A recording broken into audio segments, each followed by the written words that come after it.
You're tuned in to the Wifed Up Now What podcast. I'm Coriel, here to give y'all some marriage management advice specifically for millennial wives.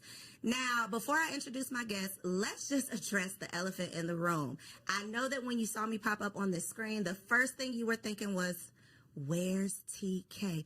Don't worry, TK is going to be here at the end of the episode, okay? So if you are here for our girl TK, stick around. She'll definitely be here for that wifey keeps it spicy, okay?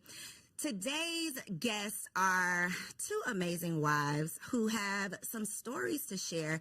Y'all know that we're all about learning the real behind these relationships because it is so easy to get caught up in the fantasy and this fairy tale idea of finding a husband and living happily ever after.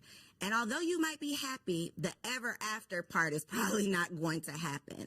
And so today we're going to talk about the real inside of these relationships. And I have Precious and Angela in the building. Hey. Hi. So start by telling us how long you've been married. Well, I've been happily married for 10 and a half years. Come on, 10 and a half. Yes. Well, it's almost less than a half because our anniversary is in April. Okay. Yes. Okay. So 10 years. 11. Look, we're going to say 11. Rising okay. 11. Rising on the 11. Well, since we're going to raise up, I'll say 10 years because it'll be 10 years July 5th this year. So okay. I'll say 10. So we got some OGs in the building. OGs, yeah. We're going to start out. We're going to keep it light, okay? We're going to start out with a little this or that because this is going to be February episode, right? This month is all about love. So we're going to get into that. But I want to talk about like some old school R&B. I just want to see where y'all at, okay? Warm y'all up a little bit, okay? Let's go. So this or that, who do y'all prefer or who did y'all prefer, Mary J. or Mariah Carey? Mary J.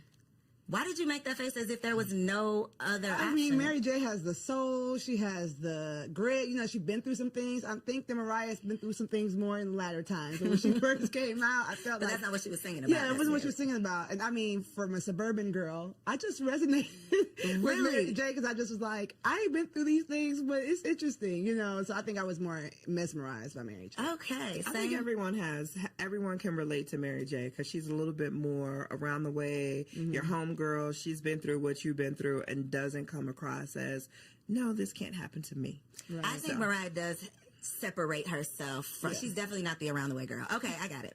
Boyz II Men or Dru Hill? Not two really deep sides. Well, you know what? For me, I'll say it depends on what mood I'm in because I enjoy both artists. They're both amazing artists, both amazing vocals.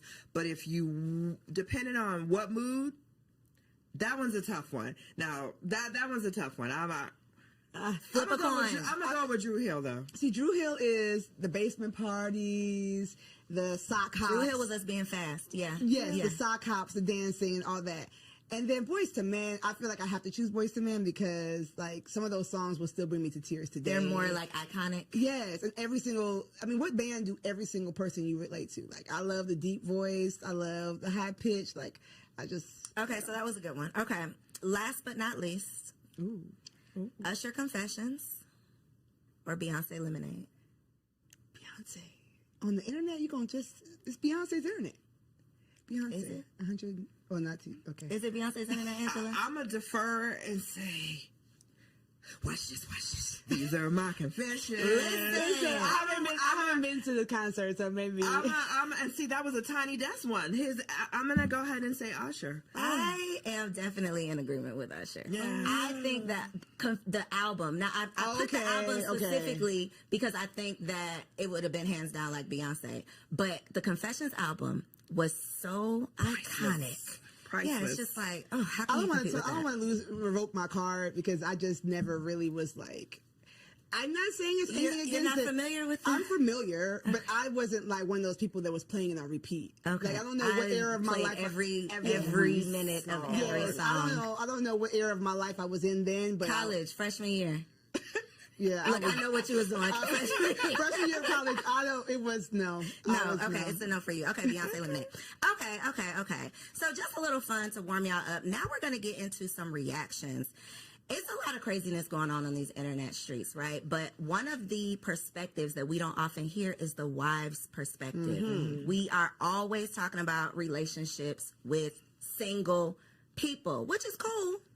But I believe there's just a wisdom that comes with being a wife. And so I would love to get y'all's opinion on just one little crazy clip on this internet, okay? So the premise, there's a group of men, and they all have a balloon. A woman comes up, she introduces herself, talks a little bit, and the men pop a balloon if they're not interested in her. See. And then once the balloon pops, they ask the man, why are you not interested? Like, what was it about her? So this particular young lady, whatever she presented was obviously tied into this emotional baggage that she was still holding on to. Even based on that little clip, you could see how defensive she got with, oh, you just into therapy, I'm good.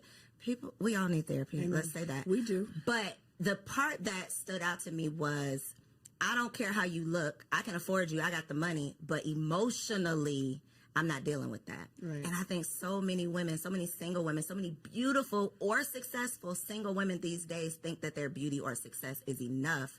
But these men are starting to know and realize that they have worth, and they don't want to necessarily waste their time with the liability. So the wives' take on that clip, what do y'all think? You know what's funny? Something stood out to me differently. When he said, I can afford you financially, but not emotionally, I was turned off by that because you don't know, like that to me sounds more like transactional. I do believe that relationships require being willing to grow with someone, being able to have a conversation with someone, being able to tell her, find out more about her than, are you in therapy? Where are you at in your healing journey? Who hurt you might be the better question. And instead of just transaction being like, by the looks of it, I could afford you, but not emotionally, doesn't speak much to what he has to offer emotionally either. It seems like a little bit, I want you in a wrapped up package and ready to go. And I don't believe that sustainable marriages happen when people are, I'm 100%, everything is perfect, and just be able to afford my lifestyle. So that's what rang out to me. But yeah, you're right. We do need to realize that beauty is fleeting, as the good word says, right? So you can't just go with what your hair, nails, and your body.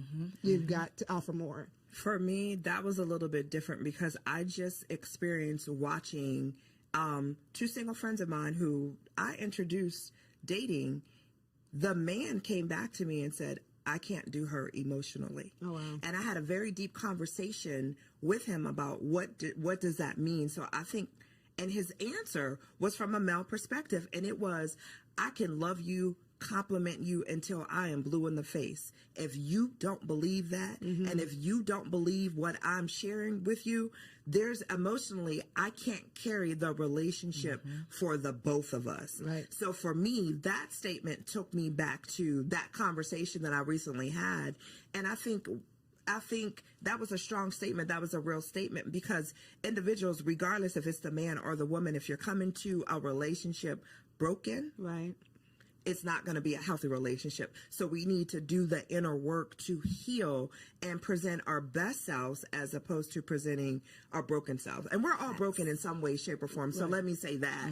But it's just a matter of how we present that brokenness. Right. And when my friend said that to me, beautiful woman, he said, emotionally, I can't support the relationship emotionally enough for the both of us. And that to was make strong. it worthwhile. Like, it's not worth what it's going to take for me to just manage and maintain for this to be worth it. And I've definitely had a similar conversation with a man who was dating a woman who I just thought was like it. Right. Beautiful, had it all together, seems to just have the, just seemingly the best personality, has her own money, just all of the things. You know those women that you see and you're like, why is she single? And that was literally what he said. He was talking to, and it wasn't necessarily she had emotional baggage. It was more so I don't want to say she couldn't be corrected, but she was never wrong. She could never accept any type of direction. And for men, if you act like you don't need me, they have no place. They feel like, well, there's no point in me being here. And I chose that clip specifically because I think that it speaks to what women say that they want. I just want a man with money. And what we think men want, which is just a pretty face. So part of what you didn't see was her explaining, you know, what she wanted in a man was he had to have X number of dollars. He had to be at this certain position in life. And this man who's a doctor who is in that position was saying, well, I got it. I can do all that, but I don't want to deal with that. I see. The issue is I've been out of this dating pool so long. You know, it's been 12 and a half years at this point. And I go to a gym where there's a lot of young ladies and we talk and, you know, I'm always mesmerized by it, but it's so forward that it's so much criteria dropping, right? It's so much judging and pretentiousness. Like, it's not enough. Let me get to know you. And even the game is hilarious to me because it's just like, why do we as millennials want to label everything, quantify everything, get straight to the point per se, right? And we think that we're doing ourselves a favor, but really we're losing that nuance, that je ne sais quoi of getting to know someone, getting to experience that person. And, you know, for her, I feel bad because she's probably put that air up because she's been in this pool of men or whatever and feels like she needs to give her criteria based on being hurt or whatever. Therapy. As a counselor, I would, she needs therapy. But it's hard for me. I'm trying to stay out of that pool, and I'm praying for everyone in it. That part. I think, though, the defensiveness is definitely a turnoff. Yeah. Anybody who does not need therapy would not start the sentence off with, I think you just into that. You know, like, you clearly are proving his point with that response. So I think it's just an opportunity to check ourselves, get more aware, and know what the other, whoever you want to date, I'm just going to say the opposite sex, know what they actually want. Yeah. Because we can't say we want to be in a marriage with a man and then a man tells us what he desires and we like, but no, I'm not doing that. Go, get somebody else to do it. And it's like, but then you get what you get. Yeah, what do you really want? Okay, so that was good. So one of the things that I have personally just gotten into, y'all, I just launched a blog, okay, everybodylied.com, and it's the premise of we've been lied to. We've been lied to our whole lives about so many things. For the sake of this conversation, though, we're going to focus on the marriage lies, okay? One of the things that I realized as someone who has always wanted to be a wife, this is something that I've prayed for, I thought I prepared for it, all of the things, and I got into it and still didn't know what the hell I was doing. And I'm a happy wife. To your point, happily married, right? A happy wife. I love my husband, and it's still very hard. Yeah. And so I know that I'm not alone in that. And I know so many women get into these marriages, become a wife, take on this role, and then it's not necessarily what they thought it was going to be, or they don't know how to manage or maintain. So first question for you two, what was the biggest, like, reality check once you became a wife? Well, for me, similar. My parents are still married. I did not model my marriage after my parents, however, but I'm from Ghana, West Africa. And so my biggest reality check was that you really make the marriage you want. It doesn't have to come. It's not like I get married and I enter this thing and it's just going to be ready made. Like, no, you've got to make the marriage you want. You've got to create the boundaries you want. You know, a piece of advice that my wonderful mom told me is that don't start nothing you don't want to keep doing. And it is true, like the boundaries. Oh, give an example, Precious. Okay, so when I was young and married, before we had, my husband was a single dad, so I have the bonus family structure. He would wake up really, really early to go to work. And I'm like, I'm going to wake up and make him breakfast. Woo. So, 5 a.m., I woke up every morning and made him breakfast for work and helped him get his lunch together. So we conceived our first child after the first year. Baby comes, and I'm like, I'm not getting up to make it. I might put your snacks out the night before. But my mom, when she heard I was doing it, she's like, I don't know if you want to do that for 30 years, and it's basically don't false advertise. So when we changed that system, I had to talk to him and say, I think I was ambitious. I was doing too much. I still love you all the same. I'm going to show you love because his love language is acts of service. I'm going to show you love in other ways. Now that I'm thinking about that, I need to start going back to some of those things. But you make the marriage you want. And if you're open and do premarital counseling and do all the things about communicating, you have to communicate when that marriage that you built is not looking, the math isn't mathing. It's not looking the way you want. It's not just I walk into marriage and marriage happens to me. You've got that's to good. work. Not starting something that's not sustainable because baby. And then I'm going to let you answer. But one thing a point that you made that I want the people to take away from this is that was his love language, and you had to have a conversation about why it was shifting, because his natural thought would have been, she don't love me no more. Right, the baby came and she now don't care y'all about me. bumping heads, Right. and it was a simple, I'm tired now, I can't keep up with this. But if you don't communicate it, then it turns into, my wife don't want me no more. Exactly. And we know what that can turn into. A lot. So a lot of things that you don't want. So I love that you were able to recognize that and point that out. That's what she kind of took not two, but they're important because they translate from marriage to marriage. Communication is key, and learning your spouse's love language. Like, I didn't know anything about love languages prior to getting married. I love you, you love me. Okay, let's go together. Let's check that box and we go together. We boyfriend, girlfriend. However, when you're married and when you truly want to be able to communicate, when I sit down with my husband, I look at my husband. If I want to have an uncomfortable conversation, I always ask him, can I talk to my friend? I don't want to talk to my husband. I want to talk to my friend, because my husband is truly my best friend. And I talk to him. Sometimes I catch myself, and girl, he'll stop and he'll be like, I'm not your girlfriend. Like, stop it. So stop. I know I'm not, but I'm so comfortable. And we after, we've been married for 10, together for 12. I've been able to figure out how to communicate with him, not to him, but with him. We communicate amongst each other. And I think, in the beginning, because I was single for so long, he's like, why do you talk at me? And when he said that, I had to take a step back and really understand what he meant by that. So now it's like, hey, can I talk to my friend? So listen, I got the situation with my husband, and I'll explain whatever the situation is bothering me. How do you propose we fix it?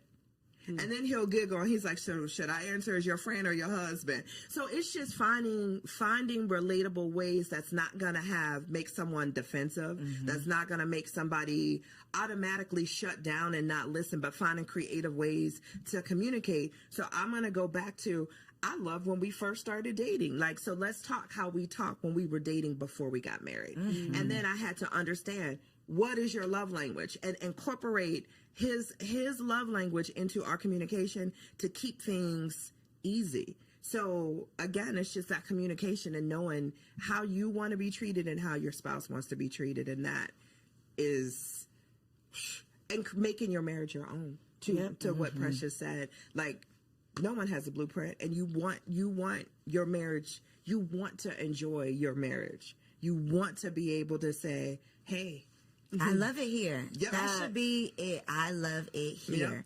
One thing that you said that I think is a big challenge, and it goes back to the clip with the you need therapy, the emotional immaturity, whatever, is I have to say it in a way that he doesn't get defensive. I want to flip that, though, because me and my husband have had some conversations, and I'm on the defense immediately. And it's part of me recognizing things you need to, areas you need to grow in, things you need to work on.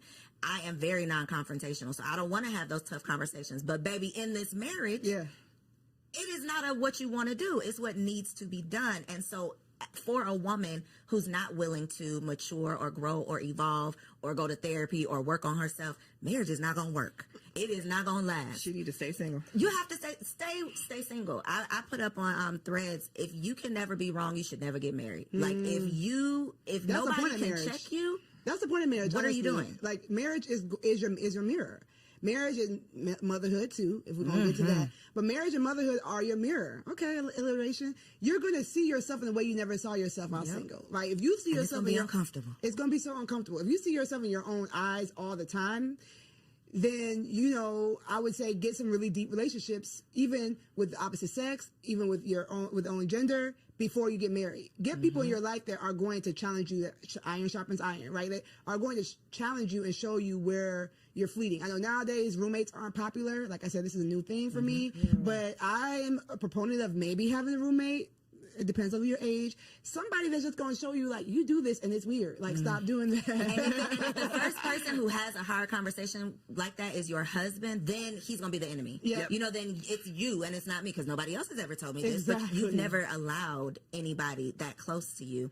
And you need therapy before you get married. Okay, I know they say premarital counseling, but you need your own session so that you can work through your stuff before you bring that baggage into a marriage.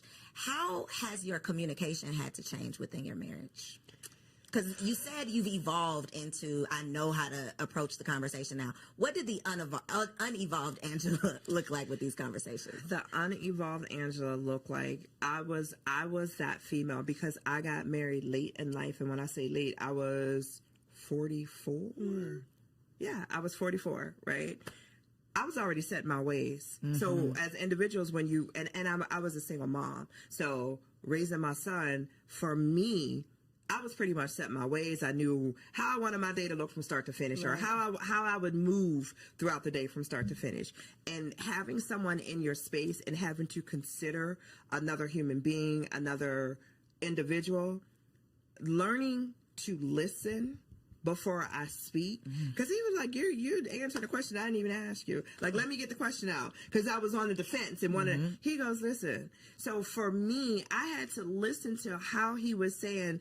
I made him feel like within the first year, he made a comment that said, hey, sometimes I feel uncomfortable talking to you because you're always on the defense, or I never get out what I want to say. Okay, note to self. So let me take a step back and let you fully. So now what I do is I'll sit and I'll listen. I'll wait. I'm like, are you finished? And it's not that I'm listening to respond. I'm truly listening to hear what he's saying, to have the best response, knowing at the end of the day, it's me and you.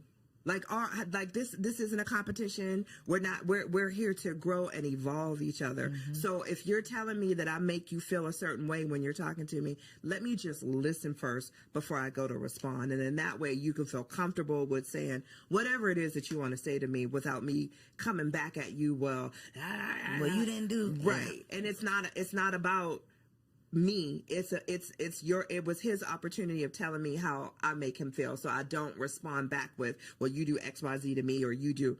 It's about you. If this is your moment. So you need me to change these 3 things, I got you. No problem. Partner, I got you. What about you, Precious? I'm really thinking hard about this question. My husband's the easiest part about being married, honestly. Like, the guy, his enemies don't like me. Right? They love him and don't like me. I'm like, wait, I didn't do nothing to you. Like, he just is the easiest part about being married. So our communication's always kind of been like, what's up? Very chill. I think the nonverbal communication is something that I've had to work on more. What's that look like? Your face talking for you? Face, maybe just like, my love language is physical touch, which is not a lot of women's love language. So if I'm irritated, I'm like, you don't really gotta touch me like that right now, right? But so working on that, and then also we talked about evolution, right? So Co knows this. I lost 75 pounds before I got married, and I've gone through weight loss after having all my kids and all that kind of stuff. Yes. So having 3 kids, having a weight loss journey, and now I help moms do the same thing, but I've had to learn my body. So my nonverbal communication has changed, right? The things that I like have changed. So I've had to communicate with him physically different, and he had to learn me more so differently as I have gotten older. Now I feel like I have the body I wanted when I was 20 something, you know what I'm saying, in my 30s. So our physical communication has changed and evolved, and he thankfully saw me on my journey when we met, and so he likes me heavy, he likes me slim thick, and so it works. But we had to kind of figure out, like, oh, okay, you can do that now. Okay, like, okay. So our physical communication has had to evolve. Okay, reading between those lines. Exactly. I want to talk about those times you want to kill him, though. Okay. Because 2 o'clock. Look, 3 o'clock now. I really love my husband down. And there are, love his dirty draws. But there are days when it's like, I'm going to kill this nigga. Yeah. Can I do this for the rest of eternity? Right. I have honestly had those thoughts. And I'm sure he has as well. I think it's just kind of what comes along with it. But that is not the expectation with the happily ever after that we're signing up for. Right. So in those moments when he is your best friend, he's the easiest part of marriage, but it ain't easy. What do you say to yourself in those moments? What is your outlet? How do you calm yourself down? What do you tell yourself to put yourself in check? Like, what do you do in those moments? Yeah, so I said my husband's the easiest part of marriage because his personality, like just who he is like, wow, I don't think my personality can match with anybody else on the planet, right? But marriage is more than just you and that person. Marriage is you and that person, their child, if you have a blended family, or their parents, the way they relate to their families. With however toxic their families are, that's something you need to evaluate before you get married. Like, all those things matter. And so, the days where I'm just like, I don't like how you handled that, or stick up for yourself, or go for more, or, you're so talented in this, I want you to, where you're like wanting to coach your own spouse and you have to let them be their own person. I have to really decide that, like, am I? Personal development and becoming a better you is always going to make a better we. And so I think that a lot of times, especially wives, we have that vision. We can see where we can go. And sometimes our husbands are like, I want to watch football. Like, or I don't need to do good. Yeah, I'm good. Like, we're good right here, or whatever. And even if you have a super ambitious husband, some of the things that we see vision for, they don't see it. And so I say to myself, I say to my clients, like, focus on you. Focus on go to the gym, get a hobby, cope with your friends. Some of the things that we are getting frustrated with our husbands are because our friends are supposed to hold that role, not our husband. And so I've had to learn. A word right there. Listen, like, sometimes you're just putting too much weight on that relationship and it cannot stand the weight. And so spiritually, I tap in with God, like, maybe, Lord, am I using him as an idol? I need to spend more time with you. Physically, I'm trying to be up all under him and I need to go find a friend. I might be having some anxiety. Let me go get a workout in. Let me go get a walk in, like, build me up physically, spiritually, emotionally, so that it takes off some of that pressure off the relationship. That's good. Yeah. Ooh, I like that one. When I get to the place where I just, what my husband, I honestly, I take a step back and I say, is it really detrimental to the marriage? If it's not, I let it go. And it's funny, our arguments, 10 years, our arguments are so minute when I listen to other marriages and we talk about, like, issues or problems. Our issues are so small, and I feel like I'm so blessed because of that, because we talk all the time and we communicate about things all the time. But when I get to the point where I just want to choke him, I take a step back and, like, is it really that deep? Is it really that detrimental? Like, I'd be mad, like, man, you left the bathroom light on again. I just want to, and I'm like, is it really that deep? Instead of checking him to say, hey, once again, you left the bathroom light on, I'm just going to go ahead and turn it off and keep it moving about my day. It's just, our arguments be the little petty stuff. But those little petty things can add up. Yes. If the communication is not there. If you don't, if they're not communicated. So, like, our arguments are not, like, I just look at and even, like, our biggest arguments are, I take a step back. Is it really that detrimental to our marriage? And if the answer is no, I just let it go and keep it. Do you all believe there's deal breakers in marriage? In your personal marriage, is there a deal breaker? I say all the time, if you cheat, then yeah, that's a deal breaker for me. And he looks at me, he was like, "You'd be so quick to dismiss somebody for cheating." I'm like, for me, you always have a choice, and that choice is not necessarily, oh, am I going to do it or not? But there's a choice prior to you wanting to do that. What is wrong in the marriage that needs to be fixed that you couldn't communicate with me? So give me the opportunity to fix it before you cheat. So for me, anything else we can get over. But if you cheat, there were all these opportunities. Obviously, I was not giving something. Don't know what that could be because you've never communicated that to me. So for me in our marriage, my husband already knows for me, like, cheating is like a deal breaker, where he's the opposite. I'm his second marriage, and he's like, we're together forever. So basically, and he always says I had to ask myself before I asked you to marry you, is this for good? And is there anything that I could not get over? And his answer was no. So I'm like, okay, well, that man ain't cheating. That man ain't cheating. He's trying to stay with you. I would say there is no immediate deal breaker in my marriage. Okay. So that means nothing is. You can't talk about, at least have a conversation about. Right. So immediate deal breaker mean I don't care what you say. It's over for me. I mean, maybe if he put his hands on me, I can't see myself. Maybe if he put his hands on you, because precious. because he put his hands on me, I just can't see him turn. Like, that to me it seems silly to say. You know what I'm saying? Like, there's no chance this Yeah, it was like when we were dating, I used to say, if it was a burning fire and me, your mom, and your daughter were in the room, who would you get first? He's like, I'm not answering that. That's silly. I'm gonna find a way for all of y'all to live. Yeah, it's not happening. Why are we all in this house in this fire, right? So that to me is like, when would he become, just randomly after all this time become that kind of person? So yes, I would not be with someone who would put their hands on me, but I don't have a immediate deal breaker. That is great. And scary. It's very scary. And I mean, I feel like I can say that now, right? So, I'm never going to be like on this internet, like, oh yeah, everything is perfect over here. No, I mean, we were both working class. We met. We still out here working through this pandemic, through this economy like everybody else. So I won't say that we're perfect in this, not something that the enemy could use to break us. But the way we look at marriage is like, this is our way to show people that Jesus is real. Like, this is our way to show people that, like, he didn't die for nothing. So for me, I would just pray that, like, whatever came our way, we would look at it as an attack and we would fight it together. Now, if we didn't make it, then we fought. You see what I'm saying? So that's why I say it's no immediate break. It's not to be like, I love my husband, I'm never divorcing him. But more so like, we represent more than just me and him being happy. I love that. It's bigger than just y'all are building something bigger. Yeah. When it comes to losing yourself in your marriage, I think this is definitely a woman problem.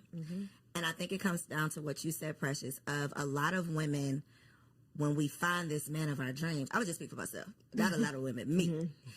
Even when I was dating, I was an all-in type of person. If I am in it, I am in it. I am number one girlfriend. I am all of the things. So now that I have this husband, I am all the way in it. And becoming a mother made me realize, okay, girl, wait a minute. Who are you outside of being a wife and being a mother? Because if that gets lost in the sauce, then I'm literally drowning under just these responsibilities.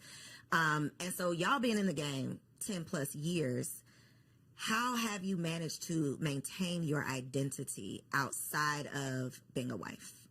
Especially when you have multiple businesses, lots of things going on, you have desires to be more than just a wife, but this is obviously a big responsibility. Go ahead. No. Okay. I think as a woman, you have to create and carve out that time for yourself. Yes. Period. Hands down. You need your girlfriend time. You need your alone time. You need your self-care time.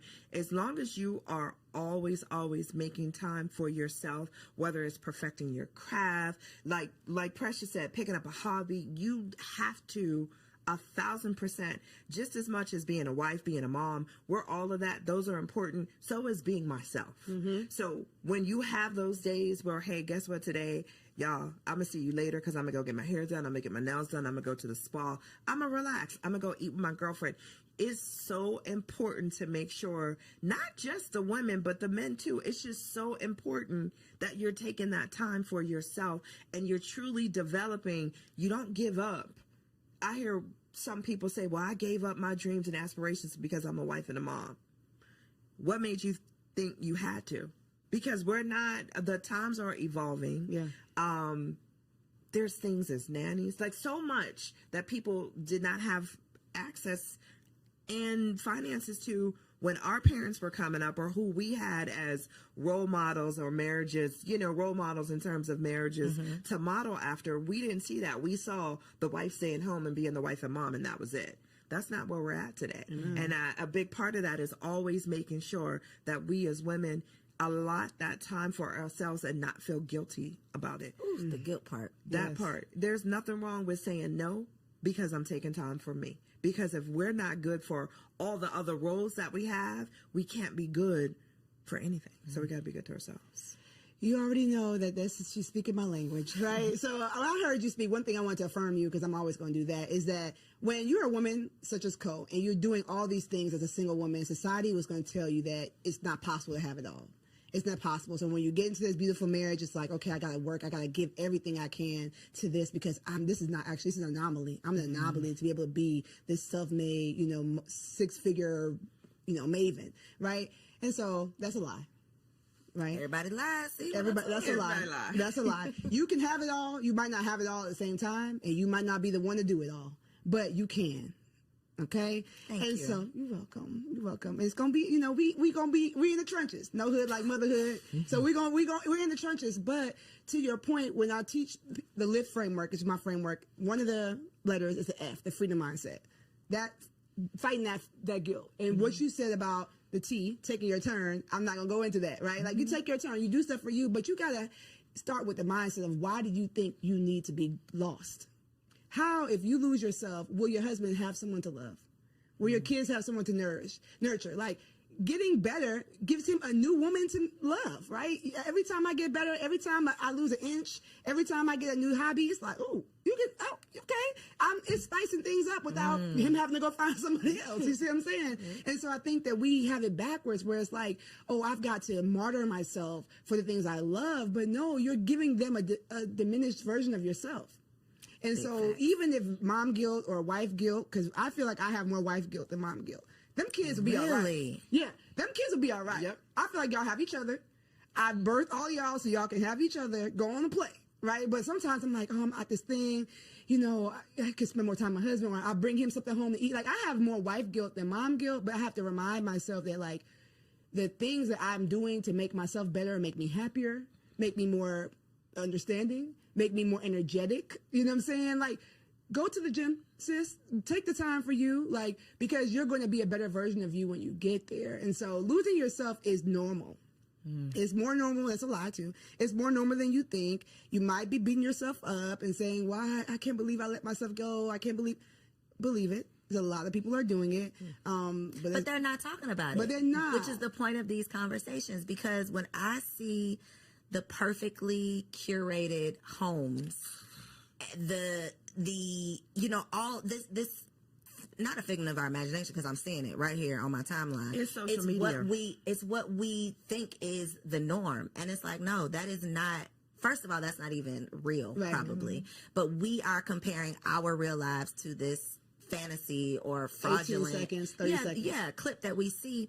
And to your point, we think something's wrong with us when we get lost in the sauce. But I definitely, and we're talking about being wives, but when I became a mother, I think I felt it more. Because you have a physical part that's changed too. And it's like, I can't go nowhere. This baby is attached to my brain. Like, I am here. I can't, that life that I used to live, I'm literally a new person. Right. I'm literally living a new life, and it's never coming back. And that, I think, is a very tough grief. It's grieving your old life. I literally, that old self died, and now I'm this new woman, and I'm trying to figure it all out. And so conversations like this are so important so that we can normalize the struggle. Like, this, it's not happily ever after. It can be happy, but ever after to me means forever and ever and ever. You're just gonna be happy, and that's not the case. Exactly. I think to Precious's point, she made a statement earlier in regards to when you become a new mom, your friend circle is going to change. Yeah. You want to surround yourself around individuals who are walking the same path you are. You're a new mom, and I'm not saying you're a new mom today, but as a new mom, you're not hanging with the girls that always want to go to the club, because that's not you anymore. So as you develop as a woman, and as we evolve as women, our circles change. Our circle of influence change. I wouldn't ask a single girlfriend who knows nothing about being a parent to watch my child for me. But guess what? I'm gonna have a whole nother set of girlfriends who are parents, who understand the struggles of being a mom and being a parent and having someone attached to you, or always having to be mindful of another individual. So we just need to, instead of not having the conversations, and I'm so thankful that you have this platform for individuals, for women to know, it's all a lie. Like, you evolve and grow, and as you grow, your circle's going to grow, and as a woman, we're going to grow, and that's the evolution part of that. Yeah, but even to that point, I feel like some of those single friends are just real important too. Those are the TTs, right? I think the village has evolved. It's not going to always be the grandmas, because some of these new grandmas, these grandmas is out in the these streets. new grandmas are out in the streets, right? So I agree with her saying, like, get those sisters that can, that's why I created my brand. That's why I created what I do, because we need to have a tribe, right? But then don't forget about some of the people who might not be in the same zone, because they're going to be the ones to take the kids to do the fun things you don't feel like doing. So what about friends for your marriage? Because that is another, like, revelation. I done had so many revelations. That is one of them, of, like, it takes a village to raise a kid, but I think it takes a village to have a healthy, happy marriage as well. True. Absolutely. Especially in terms of not necessarily like leaving your single friends in the dust, but I do believe there is a value and a benefit to having other married couple friends. Absolutely. Because when you come across some of this craziness, I gotta have somebody who I can relate to. True. So what has been the value, or have y'all seen any value or benefit of having those like marriage friends, or do you? Absolutely. We always joke, if I like the wife and he likes the husband, we go together. Like, that's it. Like, once you find that, that is gold. And then, unfortunately, we've had some times where he loves the husband. Like, I'm like, sorry, y'all got to break up. Y'all got to break up because I'm not coming. I'm not coming. I can't do it. Thankfully, I'm an extrovert, so I'll bear with them once a quarter. But it ain't for them being no Once in a regular. while, Yeah, it's not going to be. So, yes, I find it very important. We're members of church. We were in ministry for a long time. So, a lot of that was ready-made for us. So you had a built-in. We had a built-in community now when we changed churches, and it was like hard. We were like in the first place, like, well, you got to make new friends at this age. But yes, I do find it very important, especially for husbands. I know that we're talking to wives, but like, I think that women talk about their marriage more than men talk about their marriages. For sure. And so I know that I can say my husband's so amazing because he can see like what his married friends are talking about. Like they kind of can see like, he's like, dang, Precious is boisterous, but she ain't like that. Girl, they be making me look good. I'm like, Lord, thank you, girl. you keep cutting up. Yeah, keep cutting up over there. Right. So, I think it's very important. And for women, too, like, you just see something that, like, oh, I'm glad. My man, yeah, I got to deal with that. Yeah, like, we got to, we all right, you know what I'm saying? Like, we might not be in a mansion, but, he be at home. I think it's important. I think 1,000% important. I have an equal balance of both single friends and married friends, but for us, we enjoy hanging out with our married friends more because it's just more conversation that I relate to, and it's just, and for both of us, and it's just super important because I think healthy marriages feed healthy marriages, and you also want to have a safe spot where if there's an issue within your marriage and you're looking for advice from other married couples, then it's good, not necessarily advice. Let's say that, because I always tell people be cautious of who you take advice from. But just just hearing that you're not the only couple that has gone through or will go through what it is that you're going through. So okay. You like put a pin on my notes. Because I subscribe, and I think a lot of us subscribe to keep people out your business, right? Disagree.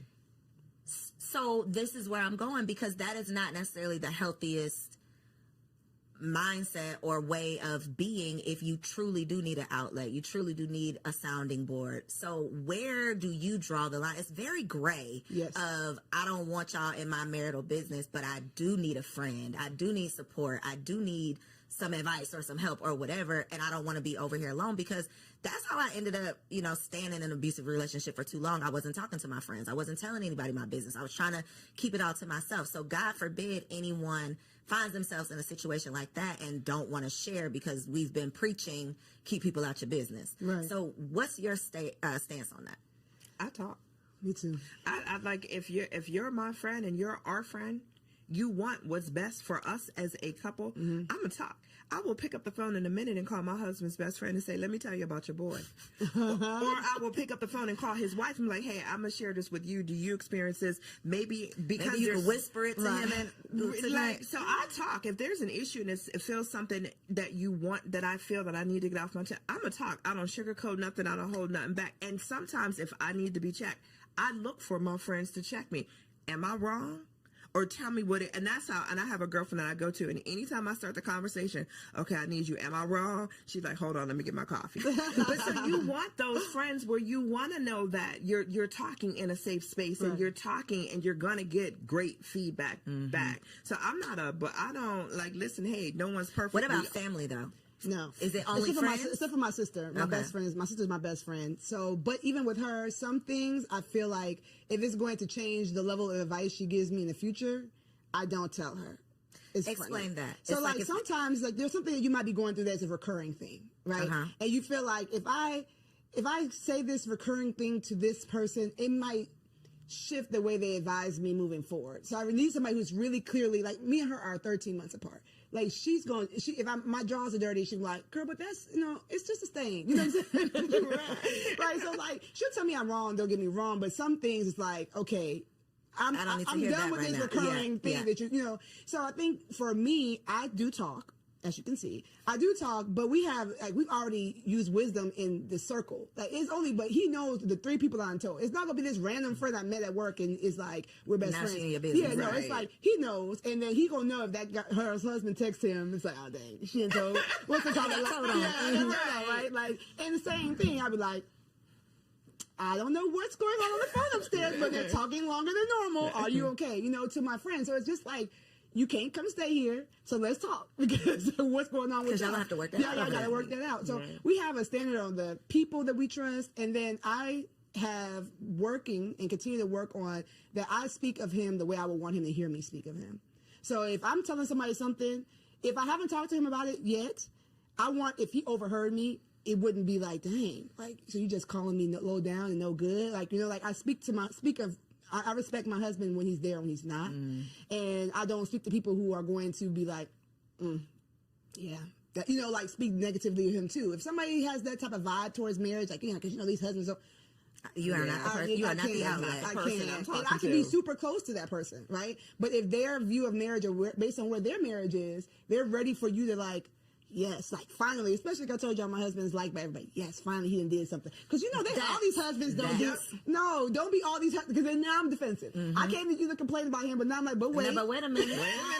he is still perfect. Now You know, this Georgia. conversation has taken the time. Exactly. Now I got to defend my husband. I was coming here to get some advice or get some. I wanted you to be on my side, but not that much. You know what I'm saying? So you have to use wisdom. You have to be spirit led for me because, like I said, anybody can be used to attack your marriage. And so if you want to work it out, that's where I think the whole don't talk to people is. If you know you want to work it out, or you know that there's something that might be somebody else might consider a deal breaker, go to the right person that's not going to come and be used to draw a wedge between you and your husband. I don't think it's family though. To your question in regards to family, and I say that because I'm very careful on what I let my family know about the marriage, because I would not ever want someone to look at my husband differently because I gave you too much on a day that I was super emotional and I said, and you know, I would. So with the family, I'm very cautious on what I choose to tell or what I don't choose to tell. Friends are different. Family, because 9 times out of 10, my husband already told me we're not getting divorced. So I don't want to go So what's paint the this point? image of, because I'm mad at you today, now I'm gonna have my family mad at you because my Forever. family ride or die. They going. So I'm careful when it comes to family on what I tell and what I don't share. Friends choose you. Family doesn't. Yep. So if you're talking to a friend, this person has chose to be his friend, chose to be y'all friend. They like him for who he is, right? Your family is putting up with him might not because even like your ass. right, exactly, right. And thankfully, my family loves Ant, but it's like they didn't choose him. They don't even know him as well as my friends know him. So I think it's just about, you know, not casting your pearls in space that's not safe. You know what I'm saying? Picking the person that you know loves him and might be like, not Precious, sometimes he does it. You know, like giving him the Some benefit of helpful, the yeah. helpful advice. Yeah. Okay, so for our last segment, it's called Wifey for Lifey because the goal is to be wifey for lifey. This is all about marriage management, how we can maintain and sustain a healthy, happy, most of the time, marriage. Here we go. So one piece of advice in your 10 plus years in your relationship, what would be a piece of advice that you would offer to a woman in her first year of marriage? And you can look right there at that camera and tell the people. Hey girl. My advice is that you're God's daughter first. He created you, he gave you your name, he gave you your parents, he gave you your body, he gave you so many gifts. So do not forget her, right? Continue to cultivate what you love, continue to cultivate the friendships you love, be willing to change and grow and evolve. And as you do that, communicate those changes. Do the self-work. Don't just set it and forget it, right? So continue to grow, continue to love on you. The word says that you love the Lord your God with all your heart and love your neighbor as yourself. But if you don't love yourself, if you neglected yourself, that love you're giving other people is not going to be the level of love that they deserve. So just don't forget you. You know what I'm saying? If you ever need a hand in the process, my name is Precious. I got you. But just don't forget you, and you're loved. Thank you, Precious. What you got, Angela? For me, it's communication. I'm going to stand on it. I'm going to stand 10 toes down. Figure out the best way to communicate with your spouse. However, whether it's verbal, nonverbal, listening, communication is not just talking, it's also about listening. So if you, in your first year of marriage, if you and your spouse can truly, truly, truly connect on how to communicate with each other, you're going to go a long way. That has been a common conversation here. We always talk about finances being the number one cause of divorce, but I would believe it's the lack of communication about finances that is the number one cause, and the resentment that comes from not communicating. Yep. So, such a good conversation. I learned something every single time I have the opportunity to host these shows. So, thank y'all for offering your wives' wisdom. Precious, I know you got a lot of stuff for the people. Angela, I know you got a whole lot going on. So, look in the camera, tell them where they can find you and how they can connect with you online. Yay. So I'm Precious K. Williams on all platforms. I'm a mommy wellness coach and an international wellness speaker. So I talk about wellness, women's wellness, and lifting yourself up, right, with the power of the Lord. Lightening your load, igniting your spark, embracing a freedom mindset so you can take your turn. I run an 8-week program for moms doing just that. So if you need me, go to PreciousKWilliams.com. I have a free quiz on there, so you can find out how well you actually doing and not just being like, I'm doing all right. I'm doing okay, girl. No, let's figure out how you actually doing so we can get you the help you need so you can be your best self and live happily, mostly ever after. And I'm Angela McCoy. You can find me. Well, I'm the president and CEO of Full Circle Consulting Group.